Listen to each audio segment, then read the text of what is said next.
Bugün bu videonu çəkib bu mövzuya son qoymaq istəyirəm. Çünki mənə deyirlər ki, sən blogersən, sən hər şeyi olduğu kimi çəkmirsən. Gülü çiçəyi nəyə çəkirsən? Biz gülü çiçəyi neyinirik? İndi açıqlama verəcəm sizin üçün. Gəlin göstərirəm. Baxın dostlar, burada kafelimiz qırılıb. Görürsünüz? Neyniyim? Bu kafel qırılıb. İndi bura hamısı belə qəşəngdir. Bir dənə bu kafel qırılıb. Buna götürüm video çəkim. Video çəkim ki, pisdir, mənim evimin burası belədir. Nə bilim, divarın bəlkə burasında bir çat var. Ya bu daş düşüb. Götürüm bunu çəkim. Bu kafeli də özdə mənim uşağım qırıb ha özdə. Çəkiclə vurub qırıb. İstəyirsiniz onun bu tərəfdə sübudunu da göstərim ki sizə. Baxın, burada çəkiclə vurub. Çəkiclə. Yoxsa durduq yerdə kafel qırılmaz. Baxın, çəkicin izləridir. Çəkiclə vurub qırıb. İndi mən bunu çəkim göstərim sizcə. Yoxsa bu bağımdakı gülləri çəkim göstərim. Bizi ancaq Azərbaycan xalqı izləmir. Bilirsiniz ki, bizi düşmənlərin mediası da izləyir. Onlar da baxır. Bir mənfi bir video axtarırlar ki, onu paylaşsınlar, gündəmə gətirsinlər. Niyə mən bu gözəllikləri çəkib paylaşmayım?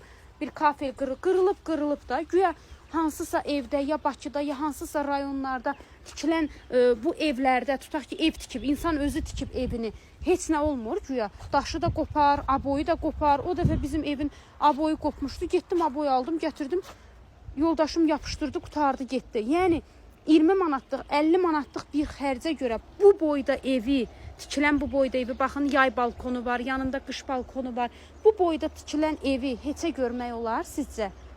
Evin 11 dənə sütun bünövrəsindən betonla tikilib. 11 dənə sütun. Evin üstü də betondur, altı da betondur və bu evlər imenli bu Ağalıda tikilən bu evlər, bax məlumatı olmayanlar var. Mən onlar üçün deyirəm, bax bu videonu onlar üçün deyirəm ki, çəkirəm ki, qoy bilsinlər.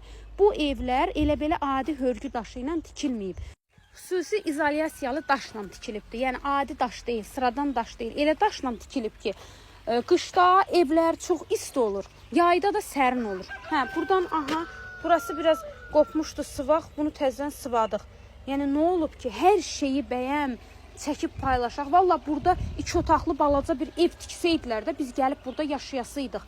Burada nə bilim mən necə sizə ifadə eləyim? Bəyəm lüks yerlərdən çıxıb gəlmişik ki, bura indi belədir. Bunu biz bəyənməyək. Hə, divarda bəlkə hardasa bax qoy çəkim göstərim.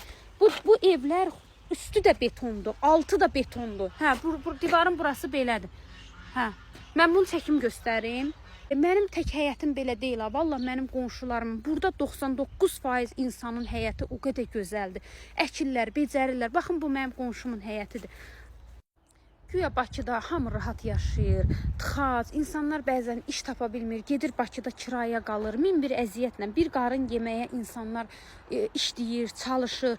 Yəni deyirəm, o bir qarın yeməyi biz burada da çıxarda bilərik də. Valla video çəkmək, pisləmək çarə deyil, yol deyil. Ondansa bir yol axtaraq, görək kənd həyatında kəndçilər necə dolanır, necə dolanmaq olar. Yəni o yolu tapaq. Yəni burada heç kim hələ acından ölməyibdir ki, elə mənfi videolar o dərəcədə mənfi videolara reaksiya verirlər.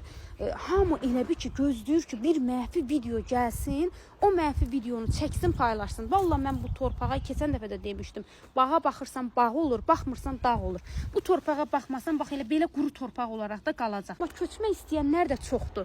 Onların da haqqını yeməyək ki, məcburi köçkünlər getmək istəmir. Vallahi gəlmək istəyirlər. Hər kəs öz torpağına köçmək istəyir. Valla şəhid ailələri izləyir, baş əyirəm onların qarşısında. Hansısa video onları incidibsə, onların yerinə mən üzr istəyirəm sizdən. Mən üzr istəyirəm. Çünki bilirəm ki, siz o videolara baxanda necə pis olursunuz. Ki, mənim balam orada şəhid olub, gedib oranı pisləyirlər. Valla mən heç vaxt pisləmərəm. Daşım da burada qopsa özüm düzəldərəm. Aboyum da qopsa düzəldərəm. Nə bilim, pəncərəm də qırılsa düzəldərəm. Mənim evimdir də, burada kim düzəltməlidir ki? Mən burada yaşayıramsa, bu mənim evimdir. Buranın mənfisi ilə, düzü ilə, pisi ilə, yaxşısı ilə mənim evimdir. Nə olsa mən düzəltməliyəm. Mənim borcumdur düzəltmək. Amma asant gəlməsin. Valla bu ev 4 otaqlıdır. 2 dənə sanuzeli var evin içində. Yəni o bir dənə də ola bilərdi də. Amma orasına qədər fikirləşilib, düşünülüb.